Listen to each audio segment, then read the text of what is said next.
Hello, good morning all of the students.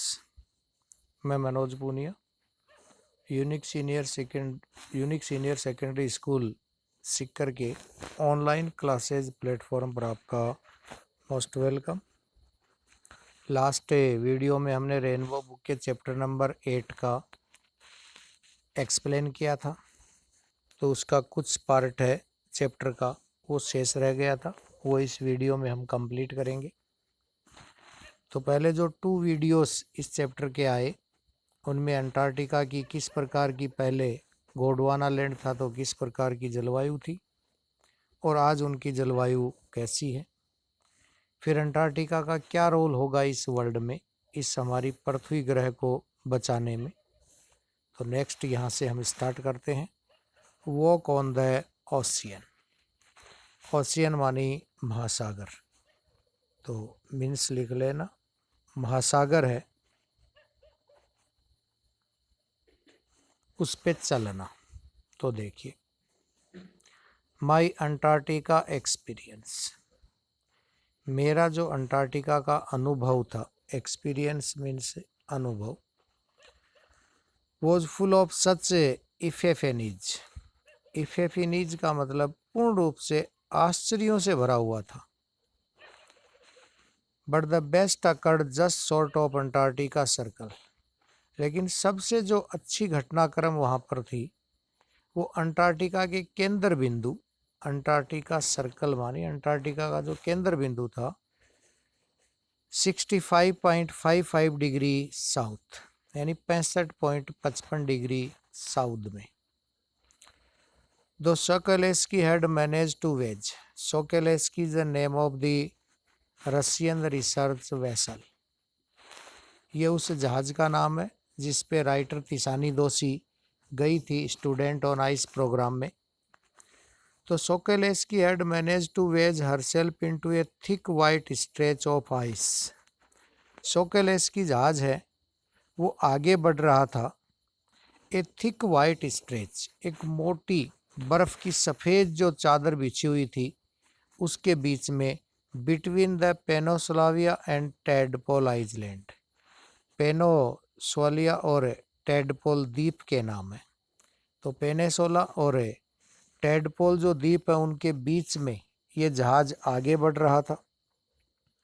Which was परवेंटिंग अस, और ये दोनों ही जो द्वीप हैं, जो बर्फ की चट्टानें, द्वीप उस जगह को कहते हैं जो बीच में उभरा हुआ भाग नजर आता है, चारों ओर उस पे पानी होता है। तो जैसे बीच में कहीं पृथ्वी हो तो पृथ्वी का उभरा हुआ भाग और उसके अराउंड द जो वाटर होता है वो आइसलैंड कहलाता है।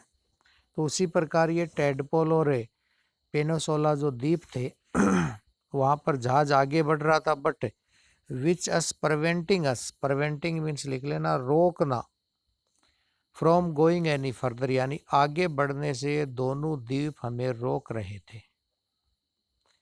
द कैप्टन डिसाइडेड, इसलिए जो जहाज का कैप्टन था उसने डिसाइडेड किया कि वी वर गोइंग टू, कि हम यहाँ से वापस मुड़ेंगे, टर्न अराउंड, वापस घूमेंगे, एंड हेड बैक नॉर्थ, और हम उत्तर से आगे बढ़ेंगे। बट बिफोर वी डिड, लेकिन हम ऐसा करते इससे पहले ही, बिफोर वी डिड का मतलब हम ऐसा करते उससे पहले ही, we were all instructed, instructed means निर्देश देना, हम सबको निर्देश दिया गया, टू क्लाइम डाउन, कि हम नीचे उतरें। गैंग प्लंक मीन्स लिख लेना जहाज की सीढ़ियाँ। तो हम इससे पहले कि वापस मुड़ते, नॉर्थ से आगे बढ़ते उत्तरी दिशा से, इससे पहले ही हमें निर्देश मिला कि आप जहाज की सीढ़ियों से नीचे उतरें and walk on the ocean, और इस महासागर पर चलें। ये हमें जहाज के कैप्टन ने ऑर्डर दिया, इंस्ट्रक्शन मानी निर्देश दिए कि आपको जहाज के नीचे उतरना है और फिर इस बर्फ पे चलना है। जो बर्फ के 2 द्वीप हमारे सामने नजर आ रहे थे, उस चट्टान पे, उस बर्फ की चादर पे हमें चलना है। तो हमने आदेश माने। So there we were all of 50 of us, इसलिए हम जो टोटल 52 सदस्य थे जहाज में, किटेड आउट, हमने अपना अपना किट यानी जो जिस क्षेत्र में जाते हैं उस क्षेत्र के लिए विशेष जो ड्रेस होती है, गॉगल्स होते हैं, शूज होते हैं, वो एक बैग में होते हैं, उसको किट बोलते हैं। जैसे स्पोर्ट्स के भी होते हैं, क्रिकेट में जाते हैं तो क्रिकेट का किट है, वॉलीबॉल में जाते हैं तो वॉलीबॉल का किट है। उसी प्रकार यहाँ बर्फ़ पे चलने का जो किट था वो हमने बाहर निकाला और गोरटेक्स एंड ग्लेयर जो भी हमारा सामान था, कपड़े थे, वो पहने। And walking on a stark whiteness, और स्टार्क मानी चमकती हुई सफ़ेद इस बर्फ़ की चादर पर हम चलने लगे। That seem to spread out for ever, जो ऐसा प्रतीत हो रहा था कि स्प्रेड मानी फैली हुई है, आउट फॉर एवर का मतलब जहाँ तक हमारी नजरें जाती हैं वहाँ तक, फॉर एवर का मतलब हमेशा हमेशा के लिए। फॉर एवर को एक English to English always means होता है कि ये चादर ऐसी प्रतीत हो रही थी कि हमेशा हमेशा के लिए फैली हुई है अंडरनीथ आवर फिट। लेकिन जब हम चट्टानों पे, बर्फ की चादर पे, चट्टान पे चल रहे थे तो हमारे पैरों के नीचे, अंडरनीथ आवर फिट मानी हमारे पैरों के नीचे, वो जो metre thick ice pack, 1 metre बर्फ की परत थी। एंड अंडरनीथ दैट, और इस 1 मीटर मोटी बर्फ की परत के नीचे, अंडरनीथ दैट, दैट का मतलब वो 1 मीटर मोटी बर्फ की परत थी, उसके लिए दैट प्रोनाउन यूज हुआ है।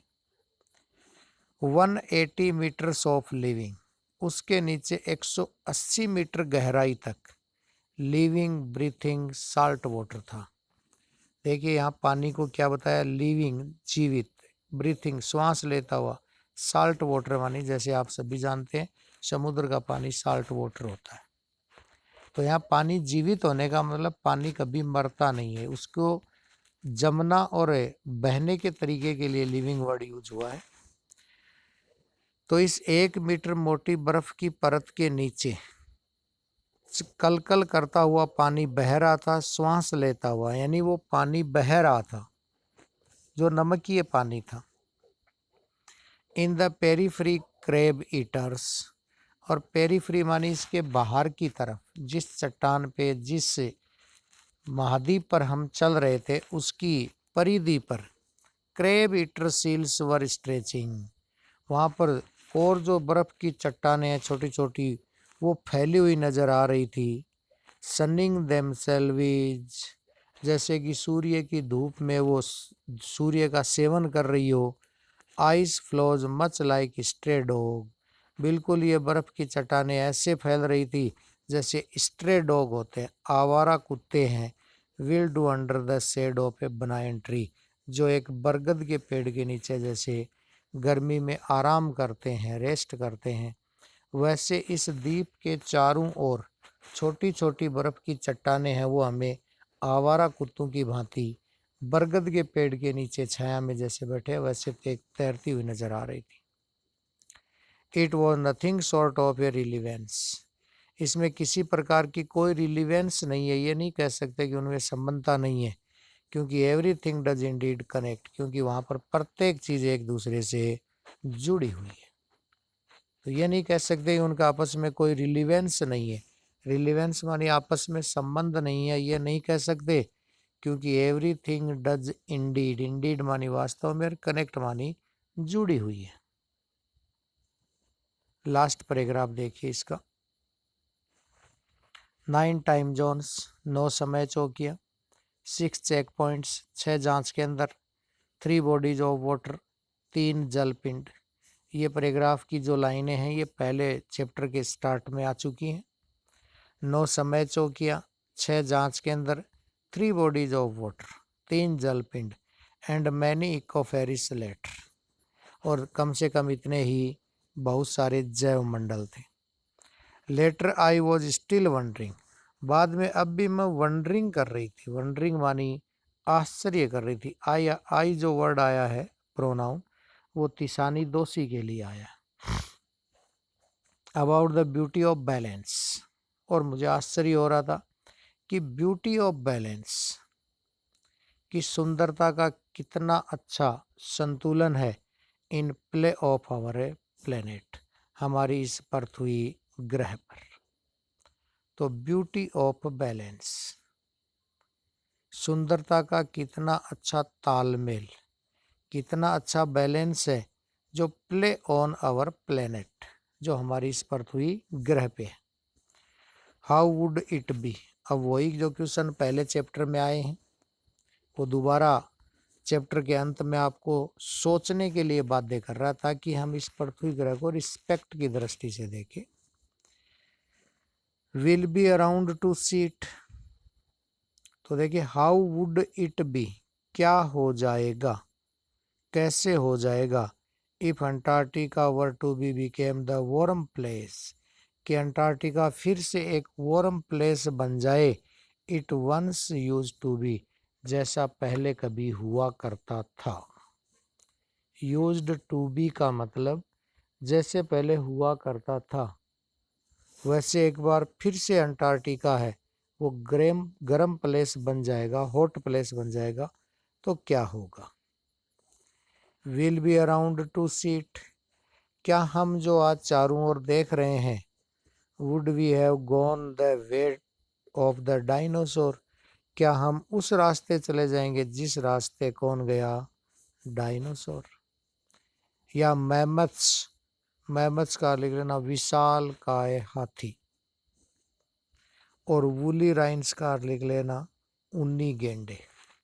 ये आज इस पृथ्वी पे नहीं पाए जाते तीनों ही जीव, न तो डायनासोर मिलता है, न विशाल काय हाथी मिलते हैं, और न ऊनी गेंडे।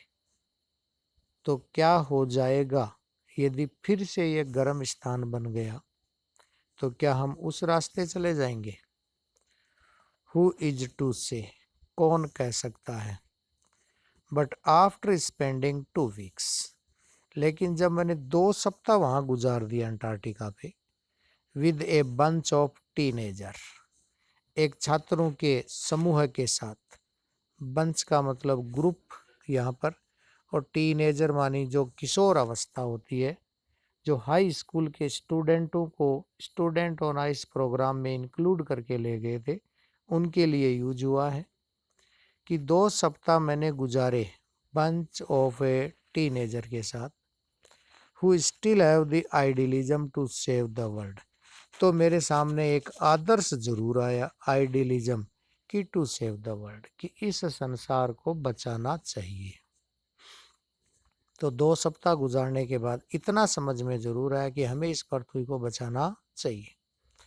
ऑल आई कैन से, मैं इतना ही कह सकती हूँ, a lot can happen in a million years, कि करोड़ों वर्षों में ऐसा बहुत कुछ घटित हो गया होगा।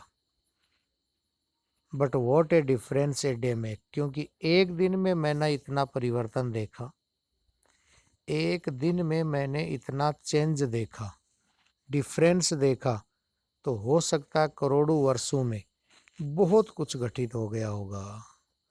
ये था आपका चैप्टर तिसानी दोषी, इसकी राइटर है। अब अबाउट द लेसन के बारे में देखिए। Tishani Doshi was born in 1975 in Chennai, formerly known as Madras. Chennai को पहले मद्रास के नाम से जाना जाता था, जो तमिलनाडु की राजधानी है। सी हैज पब्लिश्ड पोइम्स, सी आया तिसानी दोषी के लिए, तो तिसानी दोषी का जन्म चेन्नई में 1975 में हुआ। उस समय इसका नाम है वो मद्रास ही हुआ करता था, बाद में गवर्नमेंट ऑफ इंडिया ने इसका नाम चेन्नई कर दिया। सी हैज पब्लिश्ड, उसने प्रकाशित करवाई पोइम्स, एसेज और short stories. She has been the lead dancer also in Chandralekha troupes. Lead dancer का मतलब मुख्य नृत्यांगना भी थी ये, जो चंद्रलेखा ट्रूप्स था, एक डांस का दल था, उसमें मुख्य नृत्यांगना भी थी। तो यानी डांस भी करती थी, कविता भी लिखती थी, निबंध भी लिखती थी, और छोटी छोटी कहानियां भी लिखती थी। इन दिस लेसन, इस चैप्टर में तिसानी दोषी एक्सप्लेन्स, तिसानी दोषी एक्सप्लेन्स करती है, समझाती है कि how the Antarctica is appropriate place, कि किस प्रकार अंटार्कटिका एप्रोप्राइट मीन्स लिख लेना उपयुक्त, उपयुक्त स्थान है। To know more about the earth past, और अधिक यदि हमें जानना है इस पृथ्वी के पास्ट के बारे में, प्रेजेंट के बारे में और फ्यूचर के बारे में, तो बिल्कुल तिसानी दोषी ने कहा है परफेक्ट प्लेस है, एप्रोप्राइट प्लेस है, उपयुक्त स्थान है इस पृथ्वी के इतिहास यानी भूतकाल के बारे में, वर्तमान के बारे में और भविष्य के बारे में जानने के लिए। She exhort us to take care of the small things, उन्होंने हमें ये एक्सहॉर्ट भी दिया, सुझाव भी दिया है कि हमें छोटी छोटी चीज़ों का ध्यान रखना चाहिए। The big problem about environmental issue, तो जो बड़ी बड़ी समस्याएं पैदा होती हैं वातावरण की, इश्यू में भी इजीली भी हैंडल्ड, उनको आसानी से संभाला जा सकता है। मीनिंग लिख लेना, इन्वायरमेंटल इश्यू मानी पर्यावरण के मुद्दे, और हैंडल्ड मानी संभाला जा सकता है, इजीली मानी आसानी से। तो ये सबसे इम्पोर्टेंट बात कही है तिसानी दोषी ने कि हमें छोटी छोटी चीज़ों का ध्यान रखना चाहिए। यदि हम छोटी छोटी चीज़ों का ध्यान रखेंगे तो बड़ी बड़ी जो समस्याएं होती हैं पर्यावरण की, उनको आसानी से हल कर सकते हैं। संभालने का मतलब उन पे हम कंट्रोल कर सकते हैं। Our earth remain a place worth living, ताकि हमारी पृथ्वी योग्य रहे। देखिए कितनी अच्छी बात लिखी, our earth remain a place worth, वर्ध मानी योग्य रहे ये स्थान, लिविंग फॉर एनिमल्स, जानवरों के रहने के लिए भी योग्य बनी रहे, एंड ह्यूमन बीइंग के लिए भी फॉर सेंचुरीज टू कम, यानी आने वाली शताब्दियों तक। तो सेंचुरीज मीन्स लिख लेना शताब्दियाँ, ह्यूमन बीइंग्स मानी मानव प्राणी, और एनिमल्स मानी जानवर। तो हमारी पृथ्वी, रिमेन का अर्थ भी लिख लेना रहे, रहना, ये स्थान बिल्कुल योग्य रहे आने वाली शताब्दियों तक, एनिमल्स के लिए भी और ह्यूमन बीइंग के लिए भी। ग्लोसरी है वो आपको अपनी नोटबुक में राइट डाउन कर लेनी है, English to English. True false है मैं आपको करा देता हूँ। Antarctica and India were the once a part of the same land mass, true. Meaning ये अंटार्कटिका और भारत कभी एक ही भूभाग के हिस्से थे, तो बिल्कुल थे, ट्रू है। Photosynthesis is not critical for survival of marine animal in Antarctica, जो फोटोसिंथेसिस है वो क्रिटिकल नहीं है सर्वाइवल रहने के लिए अंटार्कटिका के लिए, जबकि वो जरूरी है। तो photosynthesis not critical for survival of marine animal in Antarctica, तो ट्रू है। Ecosystem and biodiversity Antarctica are very complex, ये false. Gondwana land separate into two countries lead to dinosaur extension, Gondwana land separation हो गया था टू कंट्रीज, दो देशों में, lead to dinosaur extension, विलुप्त हो गया था। जब वो देशों में विभाजित हुआ अलग अलग, तो बिल्कुल विलुप्त हो गया था, true. Antarctica located at the far end of the south pole does not affected the global carbon cycle, false. अर्थ यह है कि अंटार्कटिका पृथ्वी के इतनी दूर दक्षिण ध्रुव में, तो इसका पृथ्वी पे कोई प्रभाव नहीं पड़ेगा, ऐसा नहीं है, फॉल्स। 10 और 20 वर्ड्स वाले आपको करने हैं, 20 और 30 वर्ड वाले करने हैं। डी में जो एग्जाम की दृष्टि से महत्वपूर्ण जो क्वेश्चन है वो है फर्स्ट क्वेश्चन और सेकंड क्वेश्चन, ये आपको दो और करने हैं, फर्स्ट और सेकंड। तो thank you for watching the video all the students. Next video में हम एक नए चैप्टर के साथ, जो रेनबो बुक का चैप्टर नंबर 9 होगा, उसमें फिर आपसे मिलेंगे। तब तक के लिए thank you, stay home, stay safe, thank you.